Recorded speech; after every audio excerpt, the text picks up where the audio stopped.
ছোঁয়ার গল্প সাজাই শূন্যে ওড়ার ছন্দে মেতে।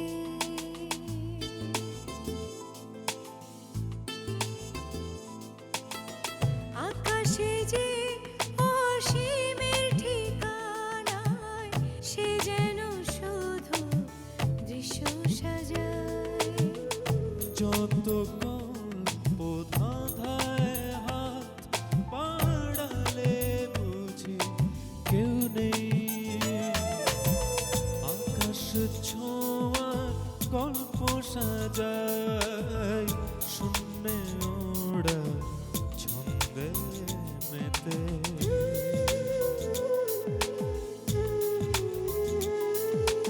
ধাওন্ত তোমার গতি ছুটে চলে অবিচল।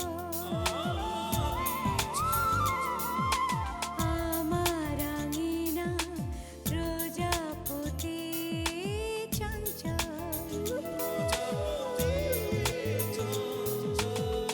উড়ে উড়ে যায় কত অলি গলি অবিরত। যত গল্প ধাঁধায় মন বাড়ালে বুঝি কেউ নেই। আকাশে ছোঁয়ার গল্প সাজাই শূন্যে ওড়ার ছন্দে মেতে।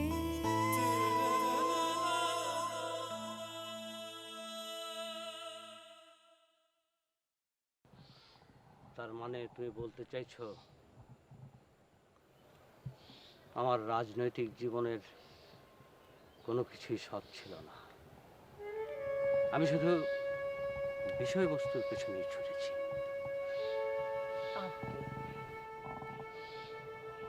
আমাদের তো কখনো কোনোদিন টাকা পয়সা ধন সম্পত্তির পেছনে ছোটার কথা ছিল না।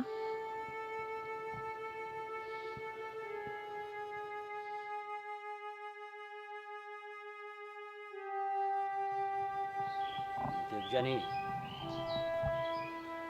এসব কথা তুমি বলছো তোমার ক্ষোভ থেকে। তোমার আর আমার মধ্যে একটা সম্পর্ক তৈরি হয়েছিল ঠিকই, কিন্তু কোথায় যেন একটা গরমিল রয়ে গিয়েছিল।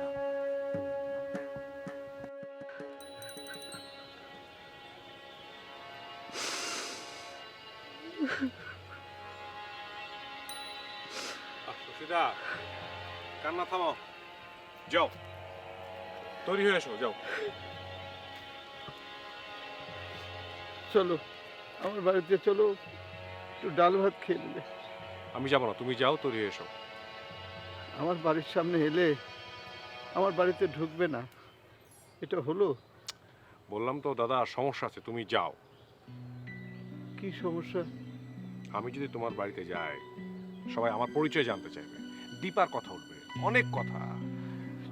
ঠিক আছে সুভাষ, আমি সেটা সবাইকে বুঝিয়ে বলবো।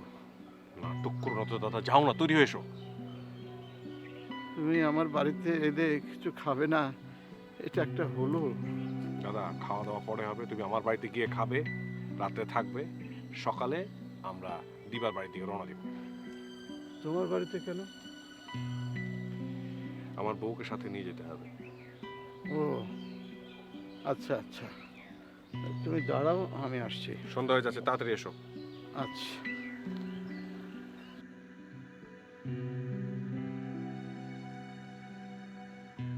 মানুষ মাত্রই তো লোভ থাকে সুভাষ।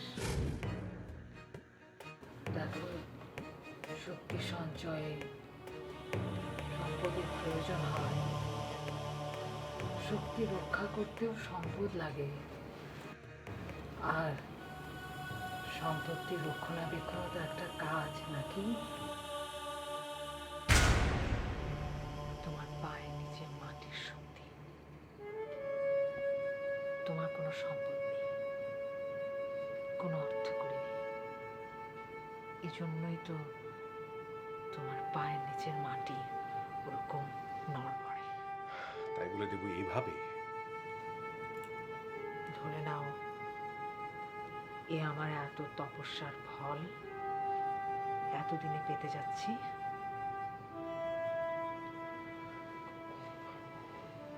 আচ্ছা, আমি মানলাম, কিন্তু দীপা তো এই সম্পত্তি চায় না।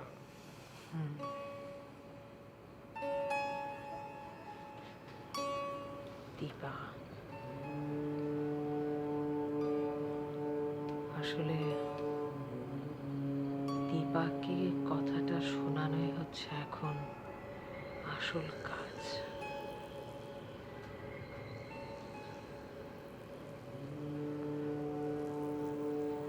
আমি ভাবছিলাম দীপার বাবা শশীভূষণ শশীভূষণ কোথায় তুমি জানো?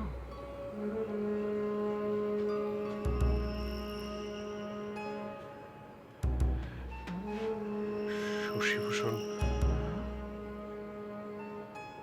শশীদা,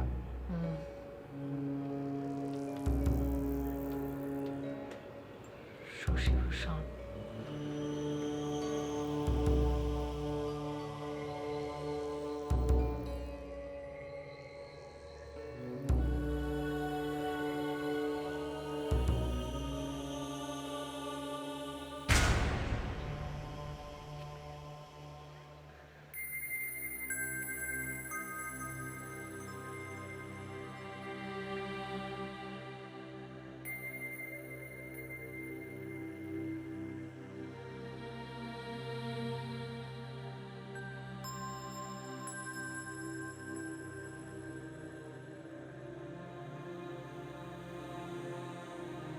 মাস্টারমশাই, মাস্টারমশাই, মাস্টারমশাই,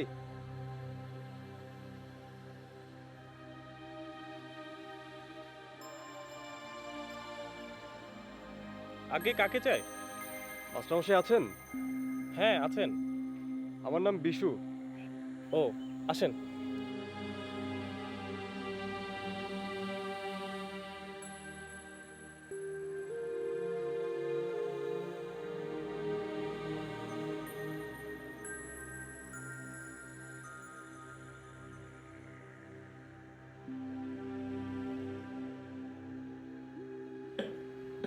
মাস্টারমশাই, ভিতরে আসবো মাস্টারমশাই? এসো এসো। নমস্কার মাস্টারমশাই। নমস্কার। কে? বিশু? বস বস।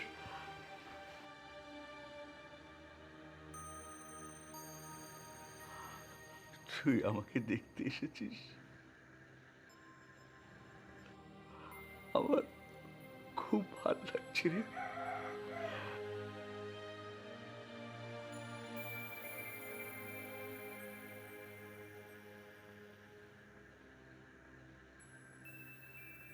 বিশু, তোর সঙ্গের ছেলেটা কোথায় রে? কে মাস্টারমশাই? ওই যে ওর বাবা এই চা বাগানে চাকরি করে। ও আচ্ছা, মাস্টারমশাই খোকন। ও তো ট্রেনিং শেষ না করেই পালিয়েছে। ওর বাবা কিছু বলেনি রে? না মাস্টারমশাই। তুই তো তেমন লেখাপড়া করিসনি, তারপরও যে চাকরি পেয়েছিস, খুব ভালো। আরো লেখাপড়া কর, তোকে কিন্তু অফিসার হতে হবে। আশীর্বাদ করবেন মাস্টারমশাই। তোর শুনতে হয়তো খারাপ লাগবে, তোরা কেউ ভালো ছাত্র ছিলি না, তারপরও তুই চাকরি করছিস শুনে খুব ভালো লাগলো। তুই চেষ্টা করে যা, আরো ভালো করবি। মাস্টারমশাই, যদি ভালো ছাত্র হতাম তাহলে আপনার মতো গুড টিচার হওয়ার চেষ্টা করতাম। আরে বোকা, ভালো মন্দ সে তো আপেক্ষিক রে।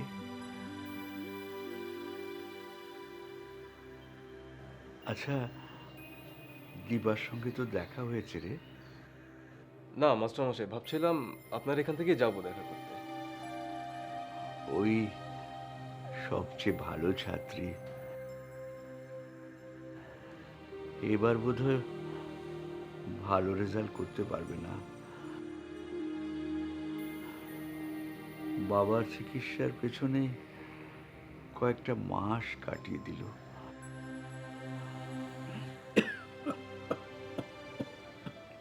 মাস্টারমশাই,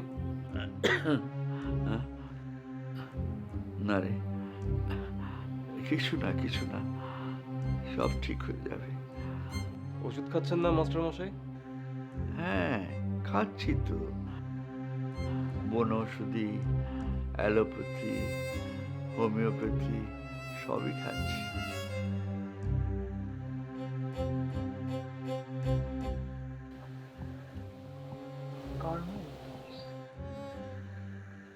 সে তো আমি জানতাম। জানতে?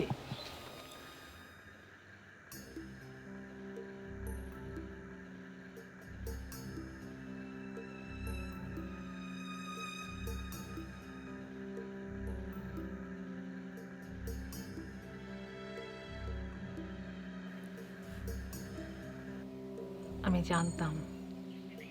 তুমি জানতে? আমাদের দুজনের বয়সের তফাৎ তো ছিলই, আর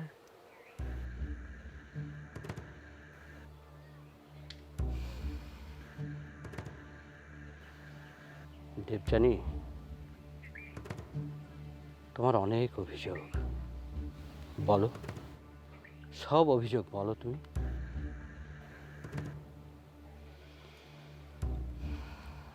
আপনার সাথে আজ আমি এত কথা বলছি,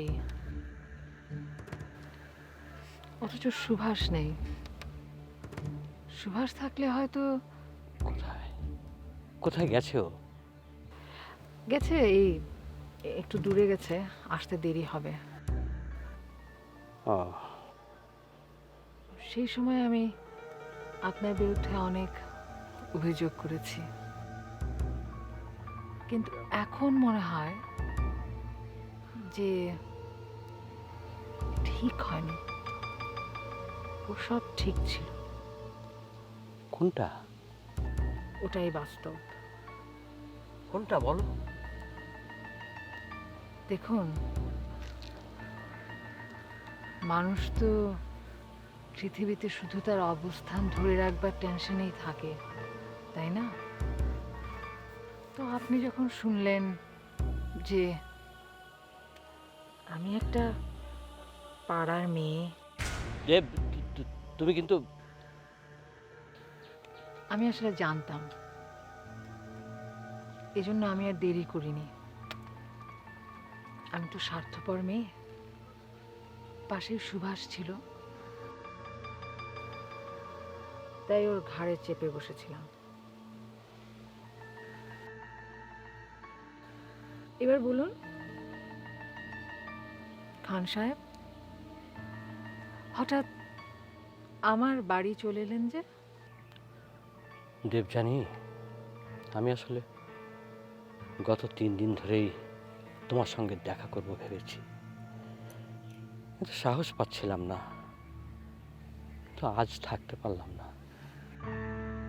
গত দুদিনই সুভাষ বাড়ি ছিল।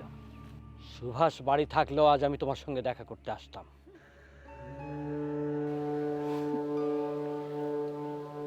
আপনার এত সাহস, এই সাহসটা আগে দেখালে আপনার অন্তর্জালাটা একটু কম হতো।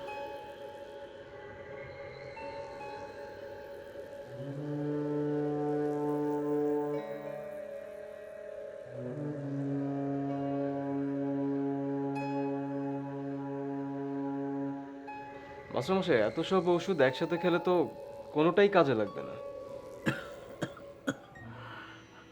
কি করব বল?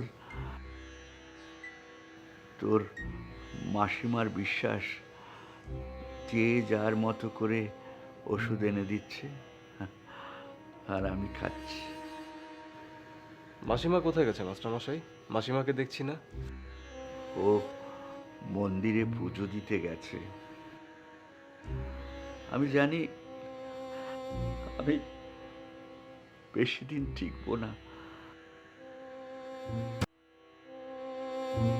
তারপর ওর বিশ্বাস, সেটা তো আমাকে মর্যাদা দিতে হবে রে। তোদের ভগবানের কথা বলছিলাম রে।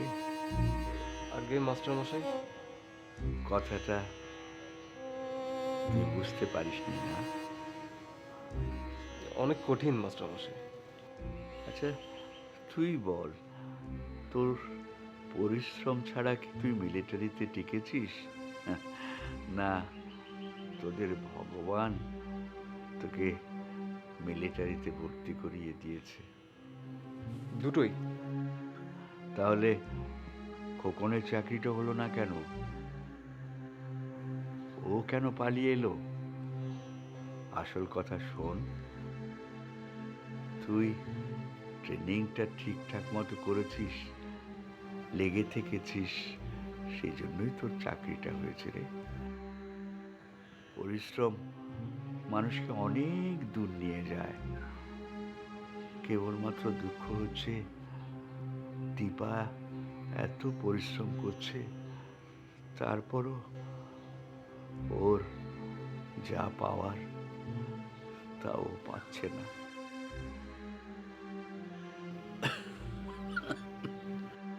দীপা পরীক্ষা দিতে গেছে মাস্টারমশাই, অ্যাডমিশন টেস্ট।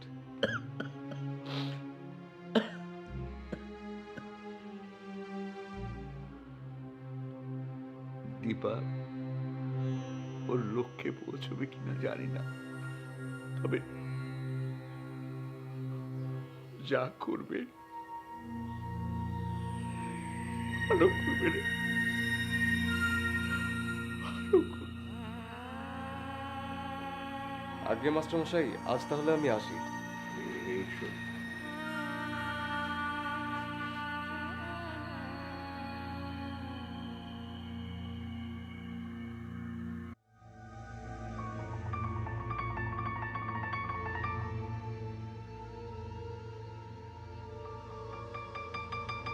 দেব, তাহলে আমি যাই। যাই বলতে নেই, বলুন আসি। তা হয়তো আর হবে না। আমি আবার ফিরতে পারবো কিনা জানি না। আসি। আপনি কিছু একটা বলতে চাইছিলেন। আমি যে বলতে চাইছিলাম তা তো তুমি জানোই, তবু কেন আবার আমার মুখ থেকে শুনতে চাও? শুনতে চাইছি কারণ তাতে মনে শান্তি মিলবে। দেব, তুমি ঠিক আগের মতোই রয়ে গেছো। কোনো কথা মাটিতে পড়তে দাও না। যে কথাটা তুমি জানো সেই কথাটা আবার আমার মুখ থেকে বের করাতে চাইছো? ওই যে বললাম, মনে শান্তি মিলবে। দেব, দেখো, তুমি তখন প্রমাণ করতে পারোনি যে তুমি আমাকে গ্রহণ করবে কিনা। আমিও দ্বিধাদ্বন্দ্বে ছিলাম, আর যখন যখন যখন জানতে পারলেন আমি একটা পাড়ার মেয়ে। এই কথাটা তুমি বারবার কেন উঠাচ্ছ? হ্যাঁ, বারবার আমি ওই কথা তুলছি। কেন কেন? কারণ আমি সবকিছু পরিষ্কার দেখতে চাই, পরিষ্কার দেখাতে চাই। এখন যদি সুভাষ চলে আসে তাহলে আপনি বিব্রত বোধ করবেন। কেন কেন আমি বিব্রত বোধ করব? কারণ আপনার অহং। ডাক্তার, আপনি মানুষ কিন্তু খারাপ না, কিন্তু আপনার এই অহংকার, এই অহংকারের কারণেই কিন্তু আমি আপনার কাছ থেকে দূরে সরে গেছি। সুভাষকে বারবার কেন কেন তুমি সুভাষের কথা ওঠাচ্ছ? সুভাষের কথা বলে বলে তুমি আমাকে খোঁচা দিতে চাও? না, তাহলে